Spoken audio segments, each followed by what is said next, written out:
जानते हैं कि हाई ब्लड प्रेशर आपके जिस्म में एक खामोश पंप की तरह है जो किसी भी वक्त फट सकता है। आज जानिए वो एक कुदरती तरीका जो महंगी गोली से जान छुड़वा सकता है। अस्सलाम वालेकुम रहमतुल्लाहि व बरकातहू। मैं हूं हकीम अदनान।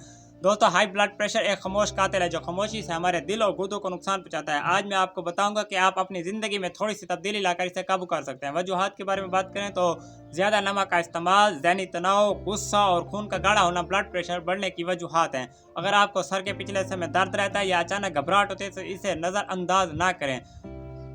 एहतियाती तदबीरें ज़रूर अपनाएं। नमक और चिकनाई से परहेज़ करें और कम से कम 20 मिनट तेज़ चहलकदमी करें और अपनी खुराक में कच्ची सब्जियों का इस्तेमाल बढ़ा दें। एक खास छोटा सा नुस्खा नोट फरमाएं। रोज़ाना सुबह निहार मुँह लहसुन की एक गरी छील कर छोटे छोटे टुकड़े करके पानी के साथ निगलें। यह आपके खून को पतला करेगा और शरीयानों की शक्ति को ख़त्म करके ब्लड प्रेशर को नॉर्मल करेगा। वो हजरात जो दिल के बंद शरियानों या पुराने ब्लड प्रेशर के लिए हमारा आजमूदा कोर्स मंगवाना चाहते हैं, वो अभी नीचे दिए गए नंबर पर रब्ता करें।